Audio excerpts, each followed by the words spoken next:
jornada un aspecto en el cual nosotros queremos reflexionar sobre algunas de las posibles salidas en las cuales tenemos que asumir la responsabilidad de participar activamente en la liberación de nuestro país y en el rescate de la República y de la soberanía.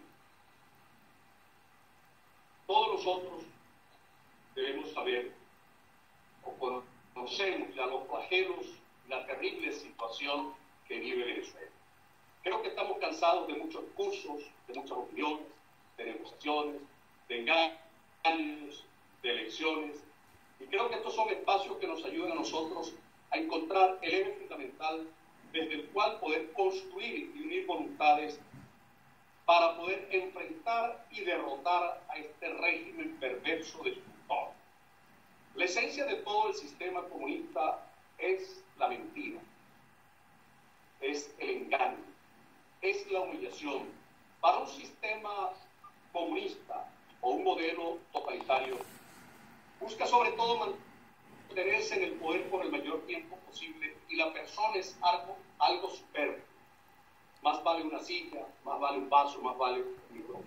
Por ello, hasta que no entendamos cómo se ha implementado y se ha incrementado este terrible flagelo que humilla y destruye y dispersa al pueblo venezolano, no encontraremos la fuerza para disponernos a luchar contra un sistema que nos está agobiando. Como punto de partida, puedo decirles que el problema de Venezuela ya no es de Venezuela. Salió de la frontera de Venezuela e involucra a muchas naciones, países, a muchas sociedades, de tal manera que nosotros tenemos que estar plenamente conscientes que al abordar este tema de la injerencia humanitaria, podríamos hacer informarnos bien a través de las fuentes que están al alcance de todos, ver lo que nos dicen las Naciones Unidas, ver lo que nos dicen todos los tratados de la injerencia humanitaria, cómo se empieza a aplicar, dónde se ha aplicado, cómo entender esa injerencia humanitaria. Pues bien, como sacerdotes, con lo que para nosotros, los cristianos, es la fuente de la esperanza y de la libertad, es decir, con la palabra divina. Y quisiera aprovechar citando un texto que me parece hermosísimo, que lo hemos proclamado en estos días, del libro de la sabiduría. El libro de la sabiduría es el tratado de teología política más importante de todo el Antiguo Testamento.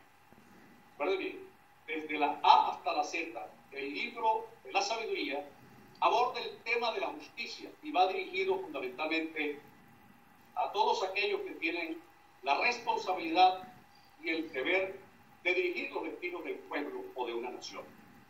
Esto fue escrito más o menos por el rey, se le asigna al rey Salomón, hijo del rey David, que ante aquella encrucijada tan terrible, ante la próxima de la muerte cercana de su padre, se le elige como rey de Israel.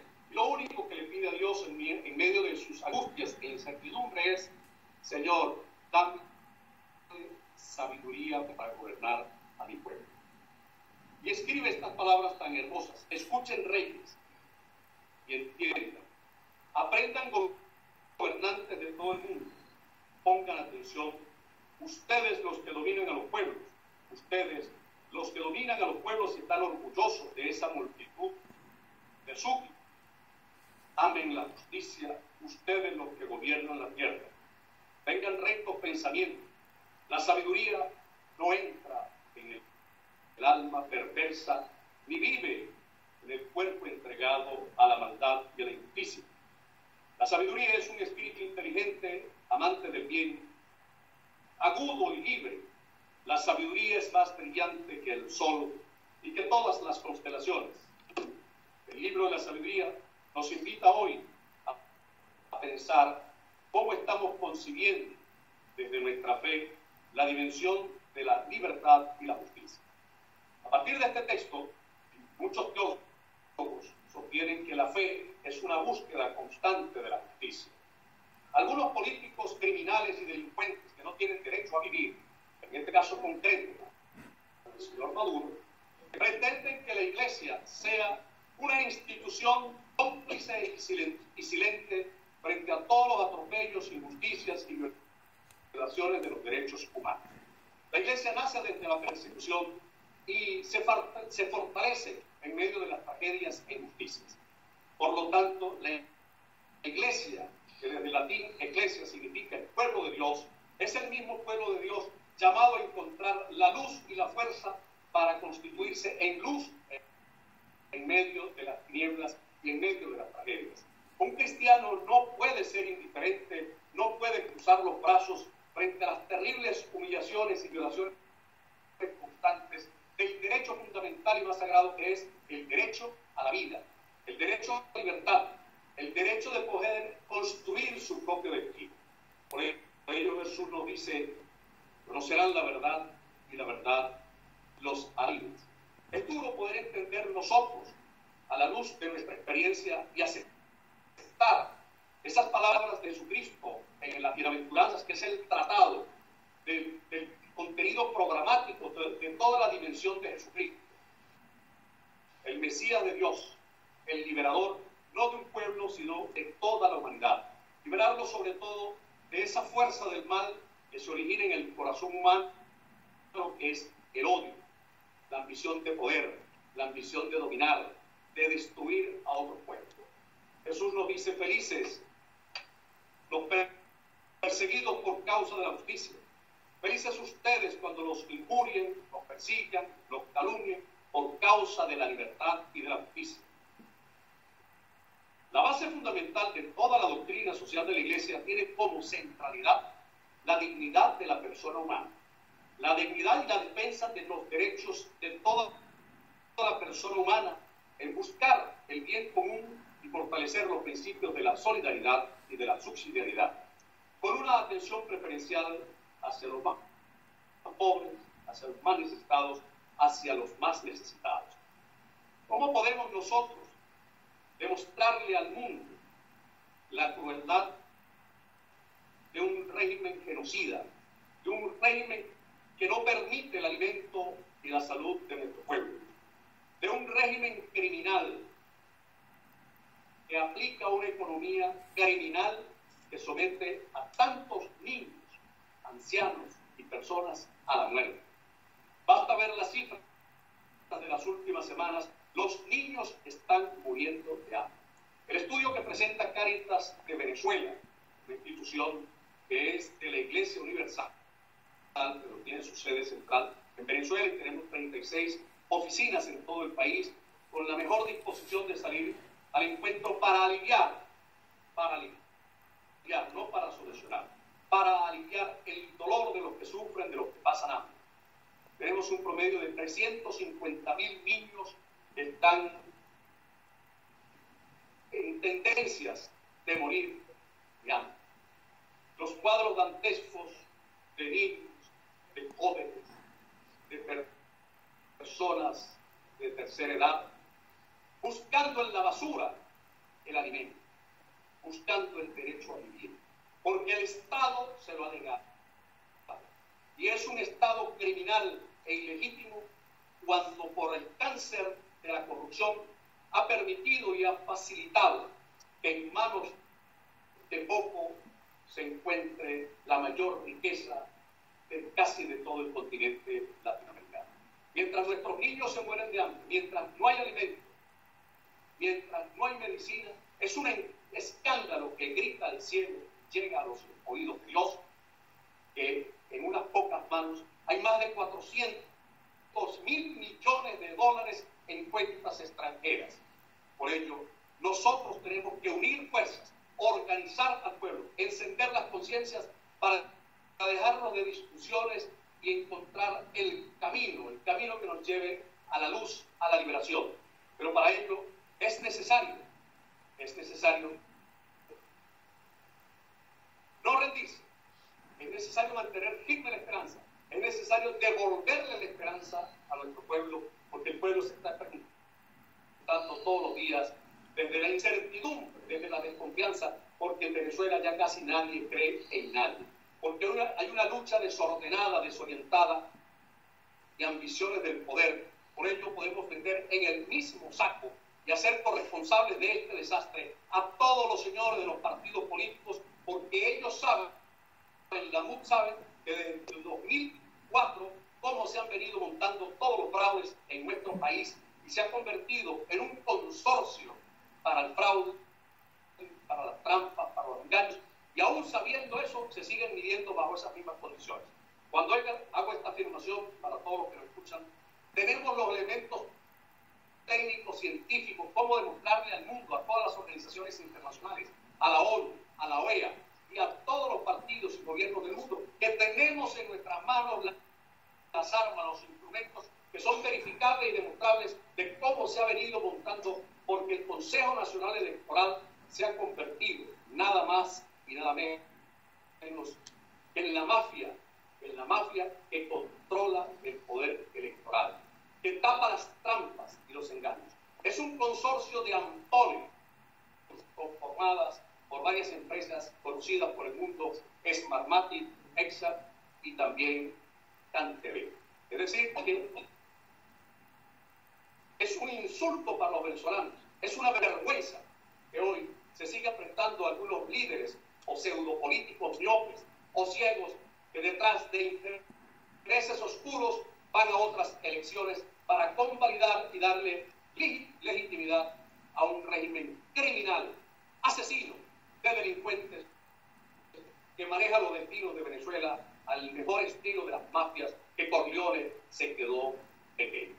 Por ello, nosotros hemos de ser conscientes que el reto que tenemos ante nuestro presente y nuestro futuro es un reto que necesita de hombres y mujeres de gran talante ético y espiritual. Esto no es una simple lucha que se resuelve con dinero. Es una lucha contra las fuerzas del mal y desde nuestra fe, por el poder divino que nos viene, por nuestra dignidad de ser hombres creados por Dios para la libertad, no podemos seguir permitiendo que se nos pisotee nuestra dignidad como personas, como hombres libres. Por ello, desde la Revolución Francesa en el siglo XVI, se da esos tres elementos fundamentales sobre el cual se constituyen los derechos universales del hombre: la libertad, la igualdad y la fraternidad. Libertad, liberté, fraternité e igualité. Por ello, estos son los tres elementos que se nos presentan como síntesis, a partir de los cuales después se construyen todas las tesis y doctrinas sobre la defensa de la dignidad humana y de los derechos. Podríamos decir también con esa palabra hermosa que nos viene del Salmo 94. Dios justiciero, resplandece, álzate luz de la tierra, juez del universo, y da su merecido a los soberbios. ¿Hasta cuándo, Señor, los malvados? ¿Hasta cuándo tenemos que esperar y soportar? Es triste decirlo, pero toda esta tragedia era necesario pasarla, vivirla, sentirla y sufrirla para aprender a descubrir dónde estaba. Porque esta tragedia, podemos decir, o asumo la responsabilidad, en que Chávez y Maduro es causa de lo causado. Este proceso de destrucción de las instituciones, de la democracia, del sistema de libertades, nació no con Chávez. Todo el sistema que vinieron construyendo los partidos políticos, que vinieron alimentando, engañando, y hoy muchos medios de comunicación social, con todo el respeto, les invito a todos los colegas a que aprendan a asumir la esencialidad, el modo sustancial de un comunicador social, que tiene que ser un hombre con criterios propios, que se orienta hacia la búsqueda de la verdad, puede sustentarla, puede defenderla para ayudar a su pueblo y a las comunidades a ser libres. Por eso, un comunicador social no puede hipotecar su conciencia ni identificarse con ciertas tendencias políticas cuando vemos esta tragedia. Ya sabemos que parte del control total del Estado inicia con la hegemonía comunicacional, empieza a perseguir la represión, las torturas, a silenciar a los medios de comunicación sociales y a instaurar un régimen en el cual poco a poco nos hemos ido acostumbrando. No hay tiempo que perder. Es tiempo para nosotros encontrar estos espacios y recuperar la credibilidad. Es uno de los elementos fundamentales. La credibilidad y devolverle la confianza a nuestro pueblo. Pero para ello no podemos seguir haciendo promesas engañosas que le vamos a ofrecer el reino de los cielos, porque ahora viene la era de oro para los que van a gobernar. Ya están negociando. Condenamos como moralmente inaceptable estos diálogos que pretende hacer la MUD o los representantes de la oposición con este gobierno criminal, con este gobierno que ha construido en Venezuela lo que se llama un genocidio. No podemos olvidar que con Chávez se inauguró una dictadura de corte staliniano, es decir, ir eliminando a todo disidente, ir eliminando y desapareciendo, iniciando por la destrucción moral, por quebrarnos nuestra moral, por quebrarnos nuestra dignidad y decir como el eslogan que se decía hace unos años: eso no es posible, eso no va a pasar acá. Con Chávez se inició el proceso de somalización de Venezuela. Hoy nos alegramos y el mundo se alegra porque un tirano ha caído y ha tenido que renunciar. Ahí tenemos al criminal íntimo amigo de Maduro y de Chávez, el señor Mugabe.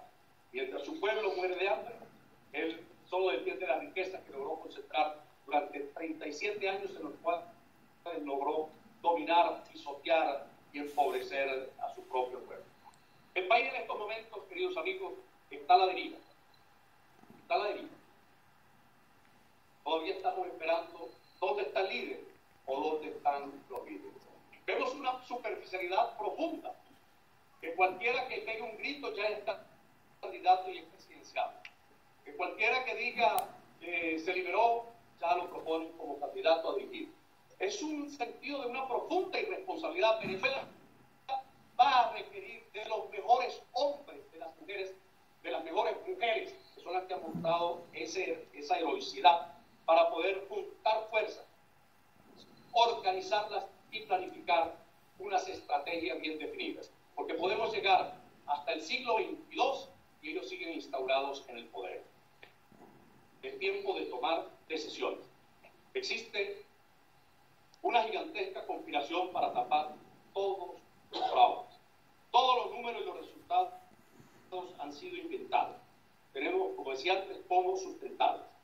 La salida no es cambiar al Consejo Nacional, ni a la Asamblea Nacional Constituyente, ni al Tribunal Superior.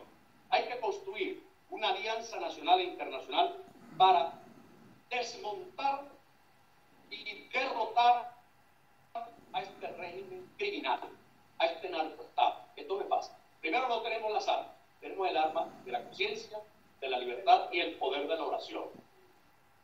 Y la oración también es lo que nos mueve a devolver la esperanza y a trabajar por esa esperanza.